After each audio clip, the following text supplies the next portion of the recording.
instead of just relying on discipline all the time, what are the habits? What are the daily routines, the things that these successful people that you want to model, people who talk to 1 million people a day and feel energized at the end of the day? Modeling the people who were 250 pounds, 300 pounds overweight and became these fitness influencers. Modeling the being that they became to become these people instead of just the doings that they did. What stories are they telling themselves every day when they look in the mirror that got them to erase those limiting beliefs and core values that put them in these bad situations in the first place? What are the things that they are doing on a consistent basis that is enabling them to go through life happier and actually achieve the results that you often obsess about but never get to? If you're a runner, running brings you pleasure. If you're a writer, writing brings you pleasure. You reprogram your subconscious mind to now base pleasure and pain based off of what somebody with that identity considers pleasure and pain. Eating to live, yeah, I'm living to eat. Catch me enjoying vegan recipes. Fiend for chlorophyll.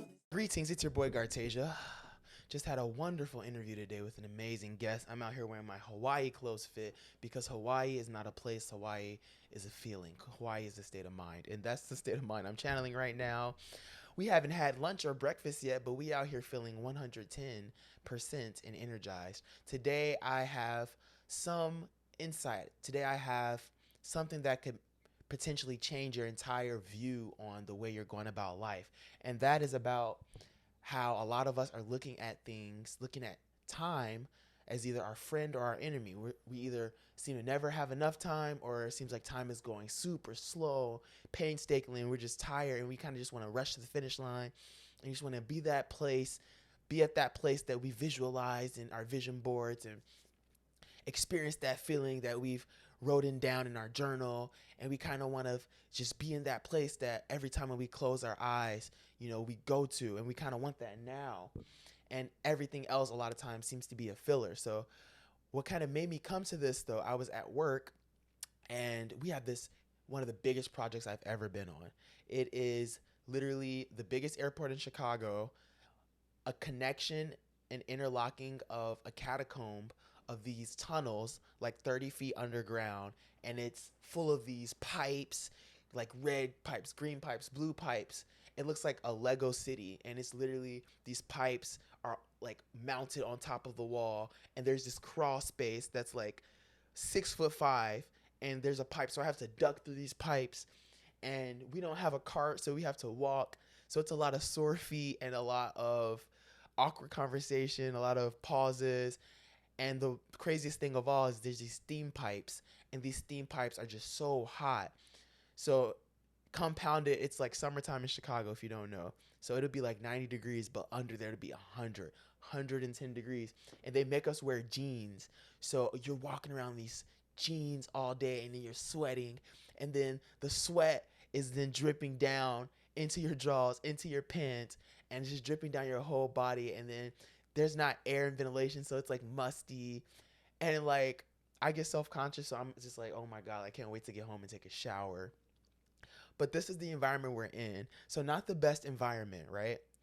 However, I have a great coworker, and we get the job done. We have great chemistry, great teamwork. She's kind of an introvert. I'm kind of introvert. So it's cool how we don't always have to talk all the time. We can just vibe with each other. Like, I can kind of gesture, put my body language a certain way, and she kind of will know that I'm in the mood to talk or I'm not in the mood to talk or whatever. And our energies really bounce off. Like one time we finished early, and then I was just reading, and then she was just on her phone.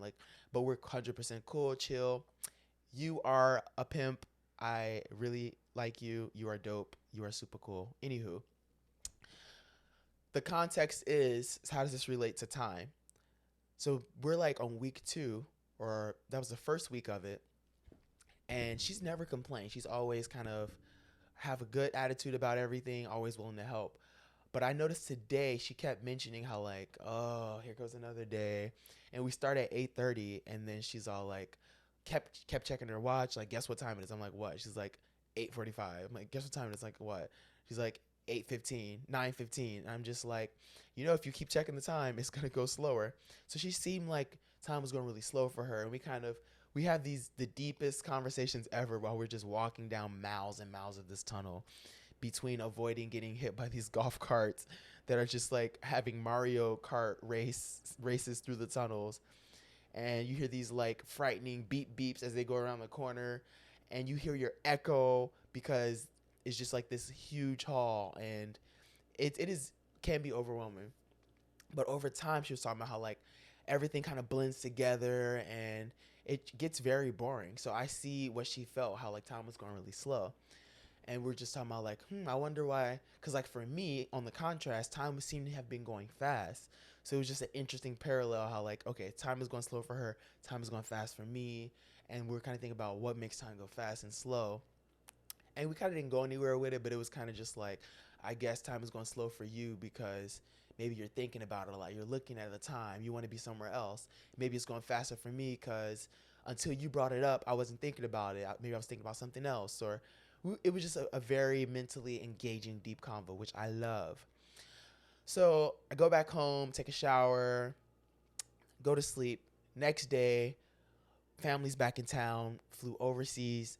First time I'm seeing my sister face to face in like 2 years, my nieces and nephews.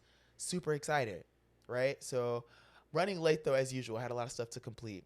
But on my way there to catch the train, I kind of make this pit stop to do some yoga. And at this yoga place, not this yoga place, but I'm just out at a new spot in nature, shoes off, feet on the ground, grass, dirt, earth, just taking all of that beautiful energy and natural grounding aspect of the planet. And I'm in my grounding exercise, and I'm randomly my thoughts kind of drift back to yesterday about time, and it's my gears are spinning about relativity and how it seems different for different people. And at a certain point, like these flies land on me, these black flies. They land like they always go to the same spot. They land like in between, behind my ankle, that same spot where that like kind of rubbery elephant skin is. They land there every single time, and every single time I feel them like unsheath their whatever pincer and just whew, karate chop the crap out of the inside of my ankle. And it's just like not excruciating but extremely painful feeling, and it stays there. And then they kind of like saw, apparently they saw part of your like tissue off until you actually bleed, and then they just like sip and just like get a waterfall. It's really, I would never want to like see that, so I just keep my eyes closed. But it's very graphic how they do it. They're not like mosquitoes where they just put in their little needle and suck you. They just like they cut you open and then like suck your blood. Fucking vampires. Anywho, so it's landing on me, and I'm like, okay, here it comes. It's gonna bite me. Blah blah blah. So these negative thoughts kind of happen, and I had this thing when I do yoga and meditate is I kind of make a promise to myself that no matter what, I'm not gonna move. I'm not gonna react. This is my time to be comfortable, or this is my time to just feel what I'm feeling and come to terms of acceptance with whatever I'm going through, whatever discomfort. It's really mental. It's really about just this vipassana practice of non-reactivity. So this is when it becomes hard. I'm like, oh, I cannot wait to finish this for like 15 minutes and just swat the hell out of that fly.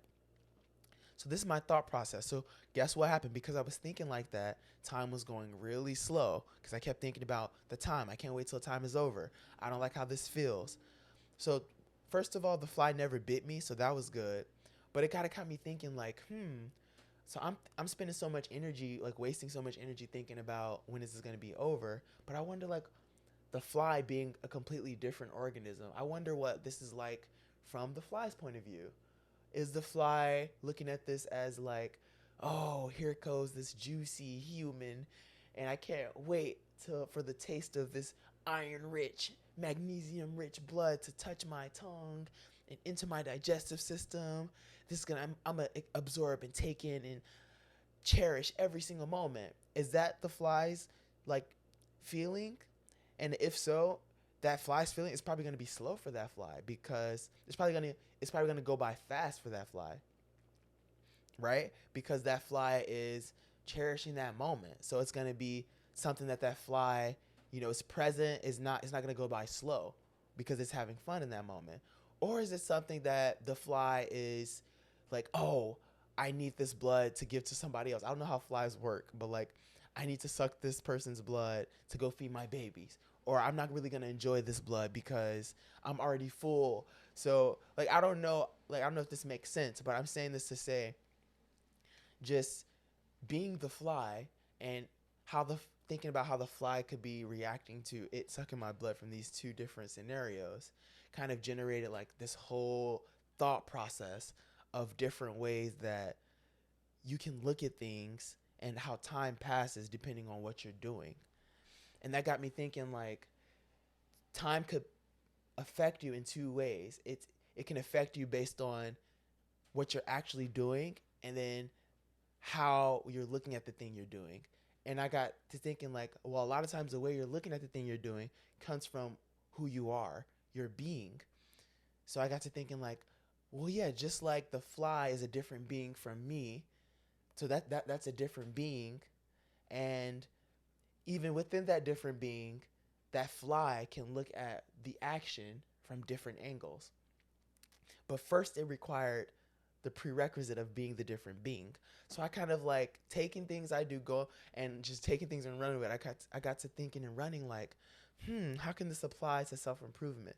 How can this apply to maybe provide something useful to young men, to people just trying to understand why they keep procrastinating, just trying to understand why they keep feeling like they're running out of time, or they feel like it's constantly a race of getting to the finish line. And it got me thinking like how a lot of people, we kind of set these big goals. A lot of us have these plans of the future where we fantasize about the moment, the visualization, that picture we paint in our head of us.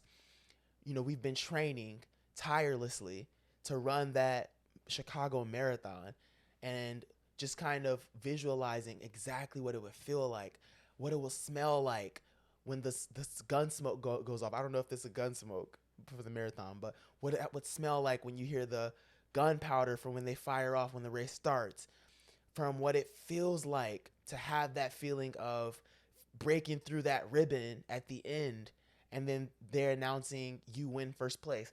Like, it's easy for us to kind of get caught up in these visualizations so much that we literally crave that end result so much that just by the nature of that craving, by the size of that craving, by default, it makes the process a lot of times painful, often unbearable, and often excruciatingly, painstakingly time consuming.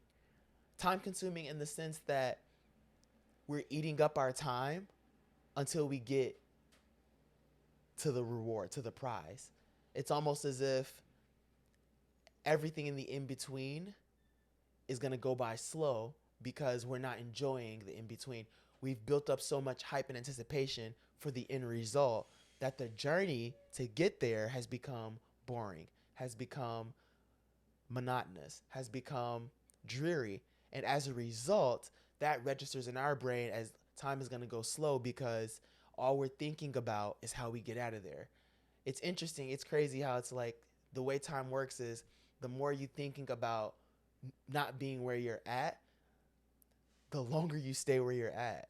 And that's the crazy thing. The more thought you put into, you know, thinking about being in that place that you're not right now, thinking about that day when you find your soulmate and you're on your honeymoon in Cancun or on your honeymoon in the Bahamas, the more time you spend thinking about that while you're on the journey of becoming a person who can attract a soulmate and actually experience that, but you're on the journey, you're on the path of self-improvement.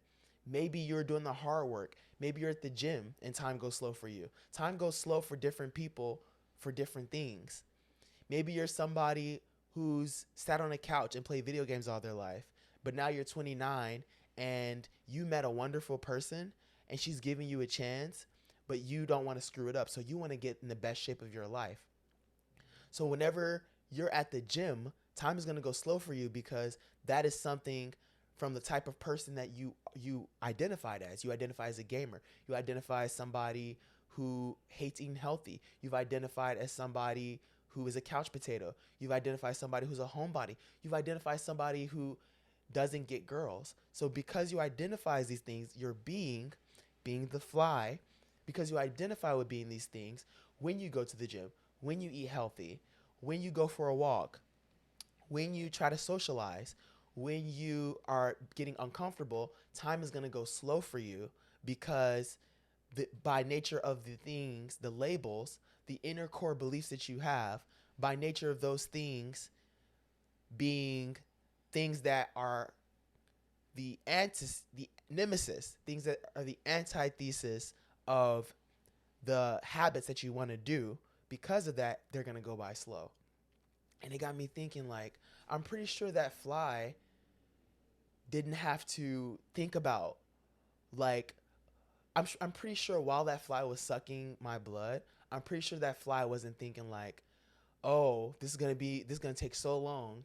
Oh, I can't wait till this is over. No, I'm pretty sure that fly was in the moment, hoping it would be longer, and just absorbing every minute of that, right? And I'm pretty sure the fly didn't need any training or didn't need any tactics or strategies to think that way. I'm pretty sure the fly just thought that way because that's what the fly's always done, right? By nature of being a fly and doing what flies do, which is fly around, land on people, find a big juicy human, and then whoosh, go to town, because that's their habit. That's what they do. Those are their actions. That defines what they do. That allows them, in my opinion, to take pride in these little moments. So while they're actually flying around, while they're landing on you, the fly's not thinking about, oh, I can't wait till this is over. Oh, I can't wait till the part where the blood reaches my tongue. Oh, I can't wait till the part where I'm full and I feel my belly full and I get to fly away and go home. The fly's not in any of these future states. The fly is just living in the present. And because the fly is living in that present moment, the fly is not angry and frustrated with how time is going slow. Time feels like it's going slow for us because we are not in the being. We are not the type of person that it takes to accomplish that task. What does that mean? Time will continue to go slow for us. Days will continue to go by very drearily. Our workouts will continue to be extremely long and painstaking. Our conversations with our bosses, with our coworkers, will continue to be cringe and boring until we make these things a part of our life, until we make these things habits, until we're talking every day to people, until we're going to the gym and working out every day, until we are making ourselves uncomfortable, not for pain's sake, not as a masochist, but we're making ourselves comfortable so that we no longer need to pretend to be comfortable in situations that we're not. So that we no longer need to pretend to feel good when we don't feel good. So that we no longer need to pretend to be happy when we're not happy. Because we have developed the skill of being present. We have developed the skill of getting used to, right? Becoming the being that effortlessly does the tasks that gets us the results that we want to achieve. So I hope this wasn't too meta, wasn't too crazy. But I just say all this to say a lot of times time goes really slow for us. It feels like we're trapped in a time capsule. It feels like we're trapped in a certain day, a certain hour, a certain feeling.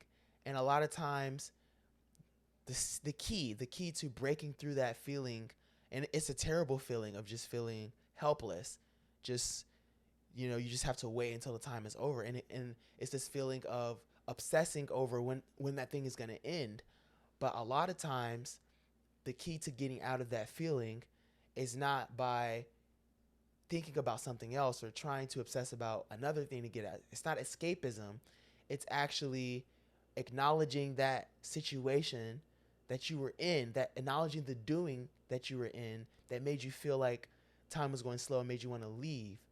And then modeling successful people who are doing what you are doing, modeling the people who talk to a million people a day and feel energized at the end of the day, modeling the people who were 250 pounds, 300 pounds overweight and became these fitness influencers, modeling the being that they became to become these people instead of just the doings that they did, right? So, what stories are they telling themselves every day when they look in the mirror that got them to erase those limiting beliefs and core values that put them in these bad situations in the first place, which made them look at everything that wasn't the end result as something that takes forever?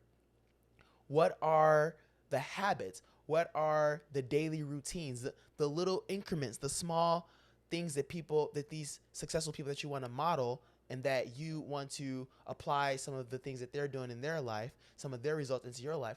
What are the little habits that they're doing? Are they waking up at a certain time? Are they not eating until a certain time? Are they drinking X amount of water, 2 gallons a day?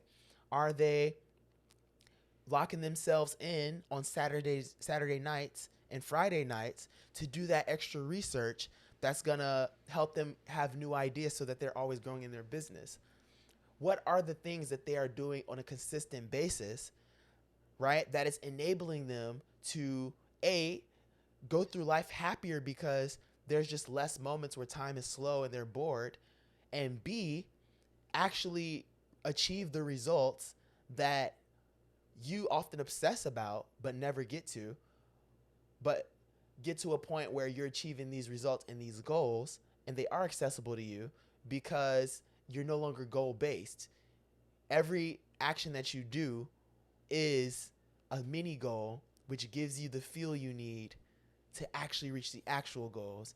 But instead of just wishing and salivating over that prize at the end and that feeling you get when reaching that final goal, you are able to win these mini battles, get these mini dopamine hits and, hits of joy and satisfaction and fulfillment out of the daily habits that you do, because these habits, because you've redefined yourself, you've made yourself an identity. You're a runner now. You're a rider now.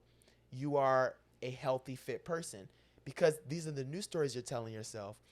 You reprogram your subconscious mind to now base pleasure and pain based off of what somebody with that identity considers pleasure and pain. If you're a runner, running brings you pleasure.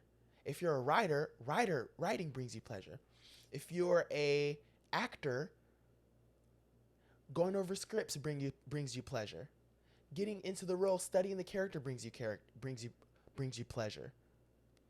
Looking in the mirror and recording yourself from different angles to see your delivery, to see your postures, to see how good you're getting to the role, that brings you pleasure, but only if you're an actor, only if you're a writer, only if you are a runner. So you have to get into these different states of being first, claiming these new sets of identities, and that way, instead of just relying on discipline all the time, that way, once you actually believe these new identities, you no longer have to rely on discipline. You would just rely on the fact that doing these things is a part of your being and they actually bring you joy. And once you hack your mind this way, you'll never feel like time is going slow again. You'll never feel trapped in a certain moment and woe be me and why do I feel like this and why can't this be over with? Because you have now taken on an identity of someone who takes on these things with bliss and joy because they understand that these little things make them the things, and these little processes get them the results that they wanted to achieve anyway in the long term. But yeah, I hope this wasn't too deep. I know this was a very kind of meta treehouse or Gartasia Talks Unfiltered. But just after podcast coming off, just wanted to share what's on my mind, and I hope this was helpful. But yeah, as always, stay hydrated, stay breathing in that good ass oxygen, and most importantly, stay basic. I love you.